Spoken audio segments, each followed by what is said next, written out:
திரு வைகோ அவர்களை எப்படி விவரிக்கிறது அப்படின்னு தெரியலீங்க. ஒவ்வொருத்தங்க அவரை ஒவ்வொரு மாதிரி விவரிக்கிறாங்க. சில பேர் ராஜதந்திரி அப்படின்னு சொல்றாங்க. சில பேர் அவருக்கு அரசியல் சூசகம் பத்தாது அப்படின்னு சொல்றாங்க.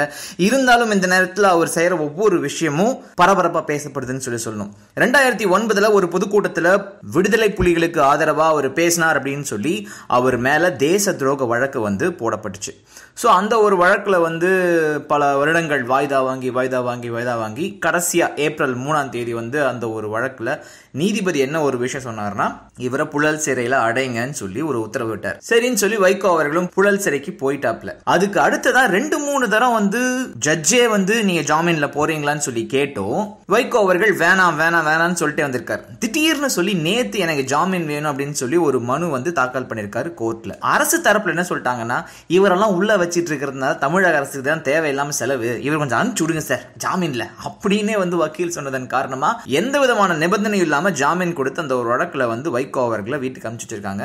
இப்போதைக்கு இது ஒரு விஷயம் தான். ஆனா இதுக்கு அடுத்த விஷயம் தான் முக்கியமானதா கருதப்படுது. என்னன்னு சொல்லி பாத்தீங்கன்னா, திரு வைகோ அவர்கள் திடுதிப்புன்னு ஜாமீன் கேட்கறதுக்கும் ஜாமீனுக்கு அடுத்ததா வெளில வந்தோடனே ரஜினிகாந்த் அவர்களை சந்திக்கிறதுக்காக நேரம் கேட்டிருக்கிறதும் முக்கியமா கருதப்படுது.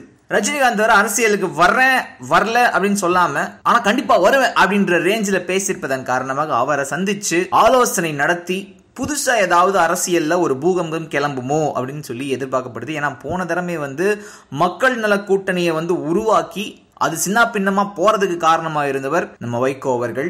அதிமுக ஜெயிக்கிறதுக்கு முக்கியமான ஒரு காரணம் அப்படின்னு சொல்லி அந்த ஒரு மூவ்மெண்ட் அப்ப எல்லாருமே விமர்சனம் பண்ணிட்டு இருந்தாங்க. சோ இப்போ திரு வைகோ அவர்கள் ஜாமீன்ல வெளில ரஜினிகாந்த் சந்திக்க போறாரு. என்ன ஆகுதுன்னு சொல்லி பார்ப்போம். அது ஒரு பக்கம் இருக்க, இன்னொரு பக்கம் தமிழக அரசியலுக்கு நடிகர் ரஜினிகாந்த் வர்றது அவருக்கு சாதகமான ஒரு விஷயம் அப்படின்னு சொல்லி விடுதலை சிறுத்தைகள் கட்சி தலைவர் தொல் திருமாவளவன் அவர்கள் சொல்லியிருக்காங்க. சார், ஒரு வருஷமா தமிழக அரசு செயல்படவே இல்லை, உட்கட்சி பூசல்னால பிளவுபட்டு கிடக்கு, பாஜக கட்டுப்பாட்டில் தான் தமிழ்நாடு இருக்கு, அதிமுகவால தமிழக அரசாங்கத்தை தனிப்பட்ட முறையில வழிநடத்த முடியாது, இந்த பிளவை ஏற்படுத்தி தமிழக அரசியல்ல குழப்பம் கொண்டு வரணும்னு நாங்க விரும்பினது கிடையாது, இன்னும் 4 வருஷம் இந்த ஒரு ஆட்சி பாக்கி இருக்கு, அந்த நேரத்துல சிறப்பான ஆட்சியை கொடுக்கணும் அப்படின்றத எங்களோட விருப்பம் அப்படின்னு சொல்லியிருக்காரு. ஆனா இந்த ஒரு சமயத்துல அரசியலுக்கு வர ரஜினிகாந்த் அவர்கள் பாஜகவோட கட்டுப்பாட்டுக்குள்ள சிக்காம இருக்கணும், அடுத்ததா வைகோவும் ஜாமீன்ல வெளில தீவிர அரசியல்ல ஈடுபடணும் அப்படின்னு விரும்புற அப்படின்னு சொல்லியிருக்காரு. ஒவ்வொன்றும் ஒவ்வொரு பக்கம் ஒவ்வொரு மாதிரி கொண்டு போகுது. வேற என்ன விஷயம் நடக்குதுன்னு கண்டிப்பா உங்களுக்கு அப்டேட் பண்றேன் சார். உலகமெங்கும் பரவி இருக்கும் தமிழ் நெஞ்சங்களே, உங்கள் பகுதிகளில் நடக்கும் நிகழ்வுகள், போராட்டங்கள், பிரச்சனைகள், அதிகாரிகளின் அலட்சியத்தால் புறக்கணிக்கப்பட்டுள்ள திட்டங்கள், லஞ்ச புகார்கள் மற்றும் சமூக அவலங்களை இந்த உலகிற்கு வெளிச்சம் போட்டு காட்ட விரும்புகிறீர்களா?